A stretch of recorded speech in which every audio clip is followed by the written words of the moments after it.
praying up on the housetop. And in the vision, this is what he saw. He saw a great sheet from heaven coming down. Well, let me read it out of my Bible for you so you get an idea of what he's talking about.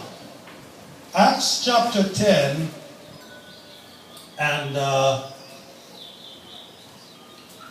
got it marked here. Verse 9.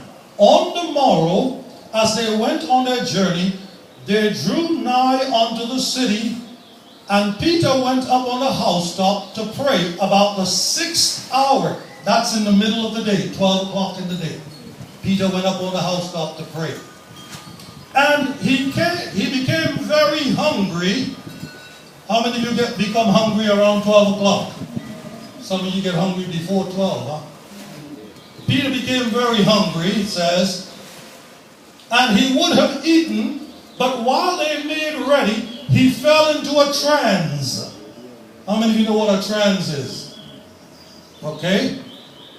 And he saw the heaven opened, and a certain vessel descending unto him, as it had been a great sheet, knit at the four corners, and let down to the earth, wherein were all manner of four-footed beasts of the earth, and wild beasts, and creeping things, and the fowls of the air.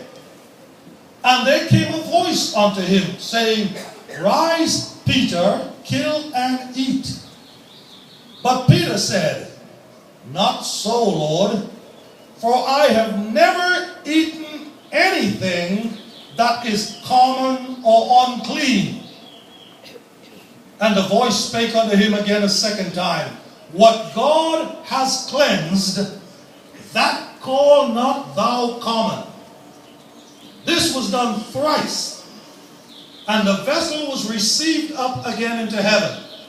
Now while Peter doubted to himself what this vision meant, what he had seen, behold, the men who were sent from Cornelius had made inquiry for Simon's house, and they stood before the gate. How many of you get the story now? After he saw this vision, he's wondering, what does this thing mean? This great sheet with all the animals, and the voice saying, Rise, Peter, kill and eat.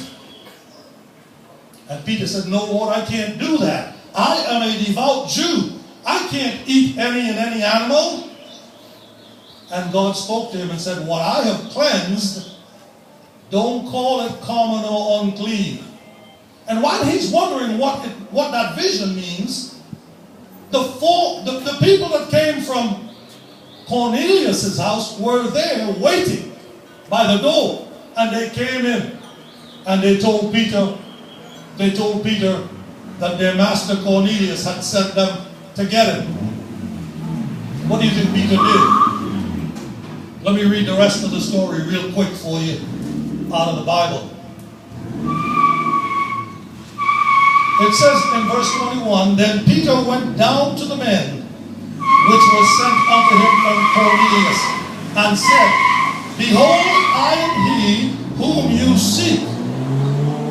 What is this cause wherefore you are come? And they said, Cornelius, the centurion, a just man, one that fears God, and of good report among all the nation of the Jews, was warned from God by a holy angel to send for thee into his house, and to hear these words.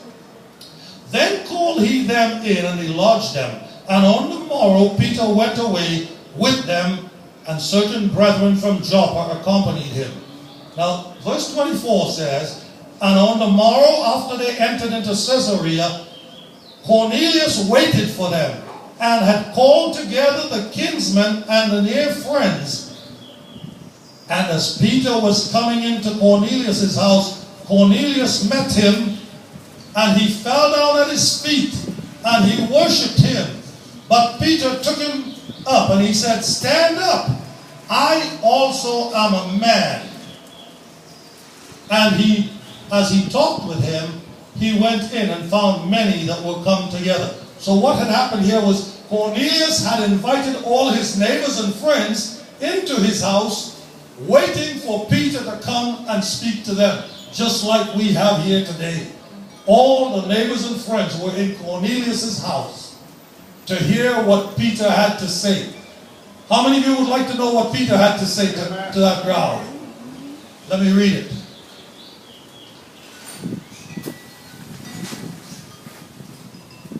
Verse 34, Acts 10:34.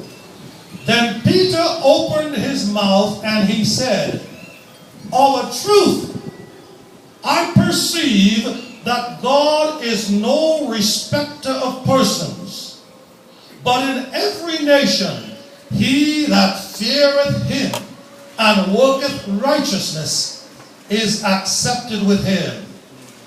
Verse 36, and the word which God sent unto the children of Israel, preaching peace by Jesus Christ, he is Lord of all. And then he goes on in verse, and I'm going to read verse 38, the last verse I want to read with you. How God anointed Jesus of Nazareth with the Holy Ghost and with power, who went about doing good and healing all that were oppressed of the devil, for God was with him. And we are witnesses of all these things which he did both in the land of the Jews and in Jerusalem, whom they slew and they hanged on a tree. And that's right out of Acts chapter 10 that I read for you.